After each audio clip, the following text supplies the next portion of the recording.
Welcome to all of you. So what is the end game in this government by crisis? Here's a poll from this week about who you'd blame for the government shutdown, and here is the breakdown.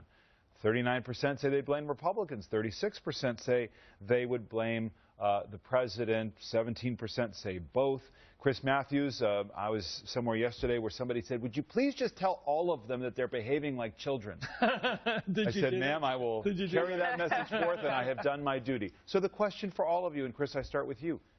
Who gets the blame? How does this end? I was watching your discussion, and you made the points about how Obamacare, Affordable Care Act, had been passed by the House, by the Senate, signed by the President, reviewed by the Supreme Court, and then the President got reelected on that very issue. The thing that was, watching that discussion, Senator Cruz talks as if there should be a final test that you have to get through before a law goes into effect. In other words, a final vote, whether it's on debt ceiling or whatever, or on the shutdown of the government, sort of a final look at the law and say, well, should we really let it go into effect, even before it's set to go into effect? That's not really the American form of government. You outlined the American form of government, the test by which we submit any new legislation, and it's submitted, the President signs it, it's reviewed by the courts. It's the law. And upholding the law is a good poll question. Should we uphold the law? I think he goes past to his issue, which is the substance, the policy itself, which is going to be debated for years. But the question is, should the law be upheld? And I think that's the issue. I mean, the question, too, is when is a law legitimate ever? That's a good question, but if you're going to uphold the law, then you're not going to be delaying it. The president has already delayed it for big businesses. They have delayed it for all his friends. And the question is the law ready at this time? Is it ready for prime time? It's not ready for prime time at this moment. I would repeal the law. I would get rid completely of the law. But all we're asking for in the House of Representatives is for a one-year delay, just like the unions are asking for a one-year delay, like he has given to big businesses. I don't think that's an unreasonable thing for us to be asking. And I think the American people... And, you know, I don't mean to interrupt you on that. And we've talked plenty about the arguments and about the substance, but I want to steer us to the end game piece of it, too. So, Dee Dee, pick up on that, and we'll come back around to this. How does this end? You know, the House has voted now almost 40 times to repeal Obamacare, and every single time it's failed. Insanity is doing the same thing over and over and expecting Actually, a different... 8 times we had the president has signed legislation that has repealed certain parts of Obamacare. Well, but he's not going to repeal his signature domestic accomplishment, something he believes deeply in. You guys have tried 40 times, and 40 times it's failed. Now you've attached it to a 2-month interim measure to fund the government. 70% of Americans do not think that, even if they don't like Obamacare, do not think that's a reasonable avenue for to shut down the government to try to make that happen. You know, there are checks and balances, as you like to say, that you have no ability to stop Obamacare. It's not going to happen.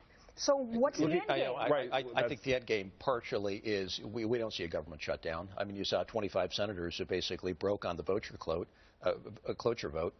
You basically see guys like Coburn and Corker, who I think are going to go down as heroes in this whole saga, who have been able to stand up and talk sanity. So I think we basically keep government funded and it moves forward. But here's where I think it's going to get interesting. I mean, it will be important to see how this is executed throughout the states. You have 17 exchanges that are going to be up and running on Tuesday.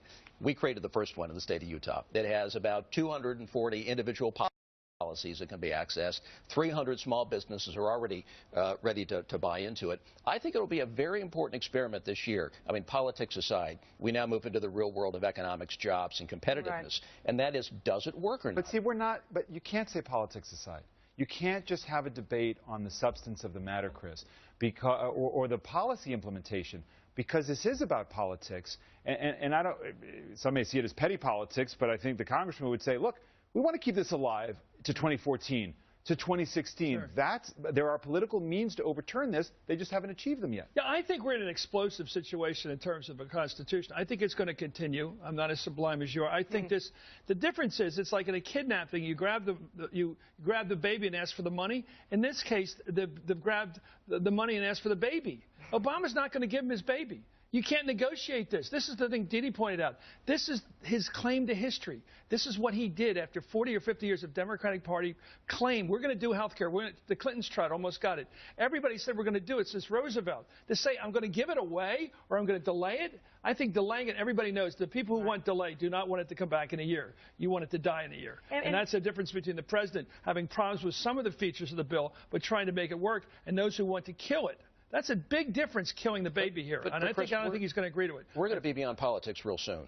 and then the real world does take over. Well, what happens if the government doesn't go back to work on Tuesday? Well, if there's a shutdown, it's going to be a 24-hour shutdown, all right? Republicans know this is a loser for them. So Republicans are going to have to learn the lessons of this whole episode. And that will be, you can't have an all-or-nothing approach. But you're going to have to problem solve every step of the way and find areas that don't work and fix them as we proceed. But the reality is the Democrats think that this is a loser for us. I think everybody agrees that this is a loser for us if the government shuts down. And that's why I think the president and the Democrats want to shut down the government.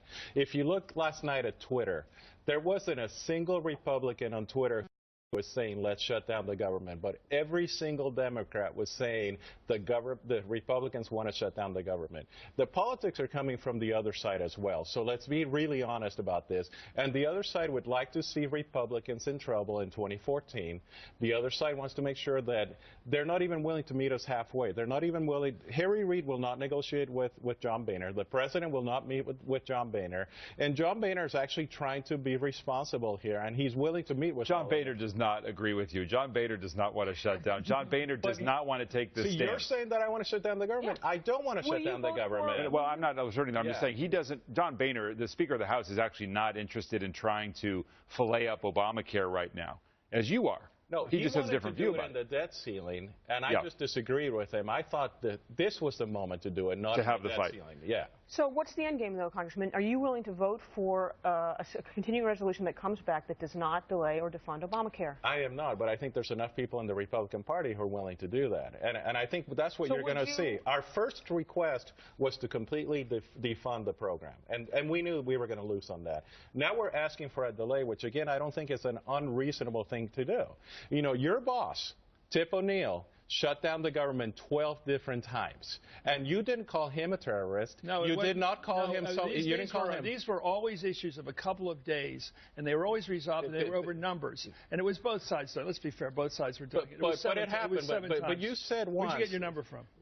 It's from the Washington Post. No, 7 times. You're counting all the times since the 70s. Look, they were always there were 17 times since the 70s and 12 under your boss. Okay, so, let me just say this.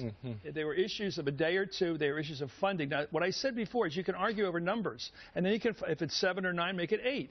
But when you say we're going to get rid of the #1 program that you put into law and put you in the history books, and your party's been fighting for half a century, you can't say, give me that. That's a non-negotiable demand. That's the problem. So here's the question, and I want to raise it again. When is a law legitimate? Would it be appropriate for the president or Democrats controlling the Senate to say, let's go back and let's overturn a Reagan-era law? Should they do that? One of the shutdowns was based on the fairness doctrine. One of the shutdowns under Tip O'Neill was because the fairness doctrine had actually been done away with, and they wanted the fairness doctrine back. So it has been done before. The Democrats spent the entire decade of the Bush administration trying to repeal the Bush tax cuts. It's not like Republicans and Democrats don't fight about their policies. That's what politics is all about. So for somebody to go on national TV and to say that we cannot fight about our policy differences. Yeah, what you do in politics is fight. The question is, do you play by the rules and eventually move forward, or do you keep going back over the old terrain, making non-negotiable demands? I think there was a really good debate about health care for 50 years in this country, whether to do it or not. And finally, the country, through the Congress and through the president and through the electorate, decided to do it. And now you've seized upon this opportunity. Not a single Republican voted for that law because you guys, the Democrats, decided to cram it down. You decided to do procedural issues. There was not a single Republican. I don't think there was a real effort on either side to go compromise. Go ahead, John. This is an example of how divisive this debate has become. You got to remember, when some of us were governors a decade ago, Republicans were trying to figure out how to crack the code on health care reform. The Heritage Foundation was advocating a mandate as part of overall health care reform. And you so you've got both parties. Well, we looked at expanding the marketplace, which is exactly what the exchange is going to do. And so I say, we have a law, all right? Let's recognize that. Now we've got the real world, people who are going to be waiting this week to find a health care policy that fits their circumstance. That's the real world. And the question from here, and I think the game, some of it politics, some of it implementation, will be how do you make it work for real people across this country? Right, and ultimately, I mean, this is what part of the political fight is about, because once that does happen, we have the experience of other entitlements in this country, that warts and all, these programs move forward, but they become part of the firmament of our entitlement state, right. And then you really can't take them away as a practical matter. And I think that's part of the fear here, right? I mean, the exchange is open on Tuesday. People, as you said, will be able to go online.